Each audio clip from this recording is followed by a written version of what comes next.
এই সম্মানিত আয়েশের ওনার মাধ্যম দিয়ে সম্মানিত লাইলাতুম মুবারাকা, লাইলাতুন নিসফি মিন শাবান, শবে বরাত, ওনার হাকিকি বিষয়টা প্রকাশ করা হয়েছে। সুবহানাল্লাহ। এই সম্মানিত রাত্রি মুবারকে ফিহা ইউফরাকু কুল্লু আমরিন হাকিম, সমস্ত প্রজ্ঞাময় বিষয়গুলি ফয়সালা করা হয়। সুবহানাল্লাহ।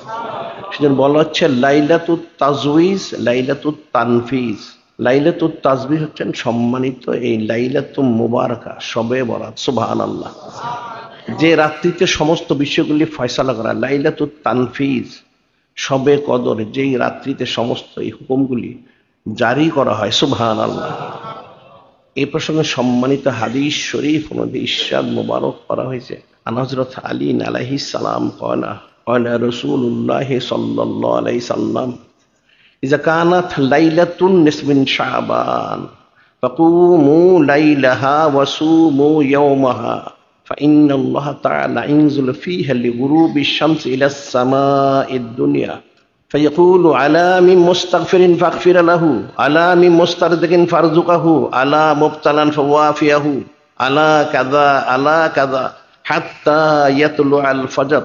في رواية أخرى هل من تائب فأتوب عليه، هل من سائل فأعطيه مسؤوله، على كذا على كذا حتى يطلع الفجر. এই সম্মানিত হাদিস শরীফ ওনাদের ইরশাদ করা হচ্ছে হযরত কাররামাল্লাহু ওয়াজহাহু আলাইহিস সালাম, তিনি বর্ণনা করেন নূরে মুজাসসাম হাবিবুল্লাহ সাইয়্যিদুল মুরসালিন ইমামুল মুরসালিন খাতামুন নবীন হুজুর পাক সাল্লাল্লাহু আলাইহি ওয়াসাল্লাম, তিনি ইরশাদ মোবারক করেন ইজা কানাত লাইলাতুন নিসফি মিন শাবান, যখন সম্মানিত এই শাবান শরীফ মাস ওনার মধ্য 14 তারিখ দিবাগত রাত্রি আসবে, তখন কি করতে হবে সেটি তিনি ইরশাদ মোবারক করেন। ফাকুমু লাইলাহা ওয়া সুমু ইয়াওমাহা, সারা রাত্র সজাগ থেকে থেকে ইবাদতবন্দি করবে এবং দিনের বেলা রোজা রাখবে। সুবহানাল্লাহ। ফাকুমু লাইলাহা ওয়া সুমু ইয়াওমাহা ফাইন্নাল্লাহা তাআলা ইয়ানজুলু ফীহা লিগুরুবিশ শামসি ইলাস সামাঈদ দুনিয়া, নিশ্চয় যিনি খালিক, যিনি মালিক, যিনি মহান আল্লাহ, তিনি সম্মানিত রাত্রি মুবারক সূর্যাস্তের পর পৃথিবীর আকাশে তিনি তাশরী মোবারক আনেন, অর্থাৎ সম্মানিত রহমত মোবারক বর্ষণ করেন। সুবহানাল্লাহ। সেখানে সে ঘোষণা দিতে থাকেন, অর্থাৎ যিনি খালিক, যিনি মালিক, যিনি মহান আল্লাহ, ওনার তরফ থেকে ঘোষণা দেওয়া হয়। কি ঘোষণা সেটি বলা হয়, ফায়াকুলু আলা মিন মুস্তাগফিরিন ফাগফির লাহু, যে কোনো ক্ষমা প্রার্থনাকারী রয়েছে যাকে আমি ক্ষমা করব। সুবহানাল্লাহ। আলা মিন মুস্তারজিকিন ফারজুকাহু, কোন রিজিক চানেওয়ালা রয়েছে তাকে রিজিক দেওয়া হবে। সুবহানাল্লাহ। আলা মুবতালা ওয়াফিয়াহু, কোন মুসিবতগ্রস্ত ব্যক্তি রয়েছে যার মুসিবতগুলি দূর করে দেওয়া হবে। সুবহানাল্লাহ। আলা কাযা হাত্তা ইয়াতলুআল ফজর, এইভাবে মাগরিব থেকে সুবহ সাদিক পর্যন্ত এই ঘোষণা মোবারক চলতেই থাকে। সুবহানাল্লাহ। ফি রাওয়ায়াতুন উখরা, আরেক বর্ণনায় বর্ণিত রয়েছে হাল মিন তাইবিন ফাতুবু আলাই, কোন তওবাকারী রয়েছে যার তওবা কবুল করা হবে। সুবহানাল্লাহ। হাল মিন সাইন ফাআতি মাসউলাহু, কোন সুয়ালকারী প্রার্থনাকারী যার প্রার্থিত বিষয়গুলি দিয়ে দেওয়া হবে। আলা কাযা হাত্তা ইয়াতলুআল ফজর, বাদ মাগরিব থেকে সুবহ সাদিক পর্যন্ত এভাবে ঘোষণা দিতেই থাকেন। সুবহানাল্লাহ। এই সম্মানিত হাদিস শরীফ ওনার মধ্যে যে বিষয়গুলি বলা হয়েছে অত্যন্ত ফিকিরের বিষয়। সম্মানিত হাদিস শরীফ ওনার মধ্যে বর্ণিত রয়েছে ইন্না দুআ ইস্তাজাবু ফি খামসি লায়াল, আউয়ালু লাইলাতিন মিন রজব, লাইলাতিন শাবান, লাইলাতুল কদরিল মুবারাকা, লাইলাতুল ঈদাইন। সম্মানিত হাদিস শরীফ অনুযায়ী ইরশাদ মোবারক করেছে নিশ্চয়ই দোয়া কবুল হইতে খাসভাবে 5 রাত্রিতে। সে 5 রাত্রির প্রথম রাত্রি হচ্ছেন রজবুল হারাম শরীফ, ওনার পয়লা রাত্রি মোবারক। সুবহানাল্লাহ। যেটা এই বছরের জন্য অতিবাহিত হয়ে গেছেন। দ্বিতীয় হচ্ছেন লাইলাতুন নিসফি মিন শাবান, এই বরাত অর্থাৎ শাবান শরীফ মাসের 14 তারিখ দিবাগত রাত্রি। সুবহানাল্লাহ। যেটা সামনে আগত লাইলাতুল কদরিল মুবারাকা। এর তৃতীয় হচ্ছেন শবে কদর, অর্থাৎ যেটা সম্মানিত রমাদান শরীফ ওনার শেষ 10 দিনে বেজর রাত্রির মধ্যে কোন এক রাত্রিতে সেই লাইলাতুল কদর অনুষ্ঠিত হয়ে থাকে। সুবহানাল্লাহ। আর লাইলাতুল ঈদাইন, 2 ঈদের 2 রাত্রি মোবারক। সুবহানাল্লাহ। অর্থাৎ রোজার ঈদ এবং কোরবানির ঈদ, ঈদ উল ফিতর, ঈদ উল আযহা, এই দুই ঈদের 2 রাত্রি মোবারক। সুবহানাল্লাহ। এখন এই 5 রাত্রির মধ্যে অন্যতম রাত্রি হচ্ছেন এই লাইলাতুন নিসফিন শাবান। সুবহানাল্লাহ। এই রাত্রি হচ্ছে নির্দিষ্ট স্পষ্ট, লাইলাতুল কদর অনির্দিষ্ট। আর এই রাত্রি মোবারকের সমস্ত বিষয়গুলি ফয়সালা করায়। সুবহানাল্লাহ। সেটাই বলা হচ্ছে যে রাত্রি মোবারকের বরকত হাসিল করার জন্য সারাত্রি সজাগ থেকে ইবাদতবন্দি করতে হবে এবং দিনে রোজা রাখতে হবে। সুবহানাল্লাহ। এবং যিনি খালিক, যিনি মালিক, যিনি রব মহান আল্লাহ পাক, তিনি যে ঘোষণা মোবারক করেন সেটি কি প্রথম করে থাকেন, আল্লাহ আমি মুস্তাগফিরিন ফাগফির লাহু, কোন ক্ষমা প্রার্থনা ইস্তিগফারকারী, তওবাকারী, ক্ষমা প্রার্থনাকারী রয়েছে যাকে ক্ষমা করে দেওয়া হবে। সুবহানাল্লাহ। অর্থাৎ যারা ইস্তিগফার করে ক্ষমা প্রার্থনা করে সম্মানিত রাত্রি মোবারকে তাদের জিন্দেগীর সমস্ত গুনাহ খাতাগুলি ক্ষমা করে দেওয়া হবে। সুবহানাল্লাহ। এরপরই শুধু হালমিন মুস্তারদিন ফারজুকাহু, কোন রিজিক চানেওয়ালা রয়েছে যাকে আমি রিজিক দিয়ে দিব। সুবহানাল্লাহ। তৃতীয় বলা হচ্ছে আল্লাহ আমি মুবতালান ফাওয়াফিউ, কোন মুসিবতগ্রস্ত ব্যক্তি রয়েছে যার মুসিবতগুলি আমি দূর করে দিব। সুবহানাল্লাহ।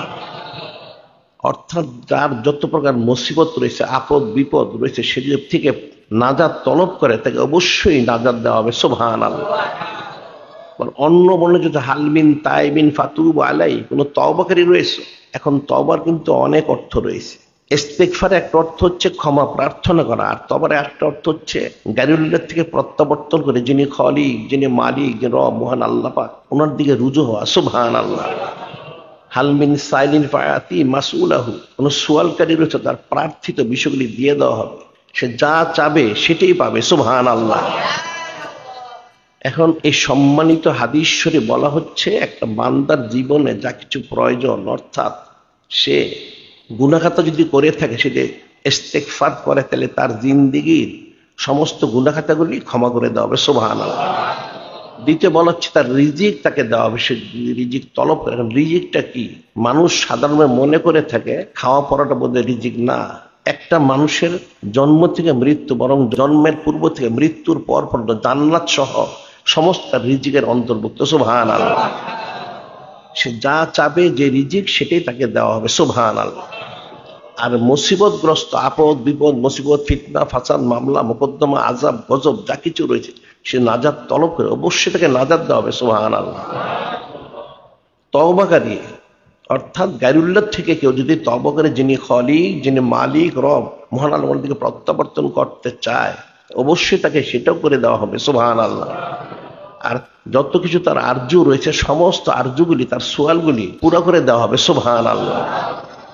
যে বিষয়টা অত্যন্ত সূক্ষ্ম এবং ফিকিরের বিষয়। এই লাইলাতুল মুবারাকা, লাইলাতুন নিসফিন শাবান, এই সম্মানিত বরকতময় রাত্রি মোবারক, ওনার যে খুসুসিয়ত, বৈশিষ্ট্য, ফজিলত, অত্যন্ত ফিকিরের বিষয়।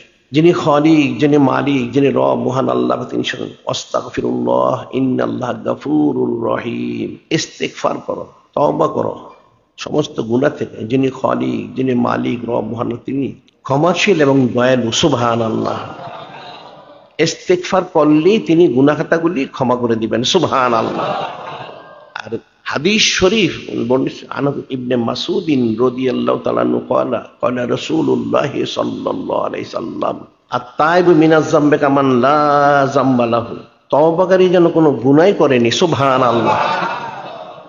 এই সম্মানিত হাদিস শরীফ অনুসরণ করা হচ্ছে আত-তাইবু মিনাজ যামবি কামান লা যামবা লাহু, যে তওবা করলো গুনাহ খাতা থেকে, সে যেন কোনো গুনাহ করেনি। সুবহানাল্লাহ। তার সমস্ত গুনাহ খাতাগুলি ক্ষমা করে দেওয়া হয়। সুবহানাল্লাহ।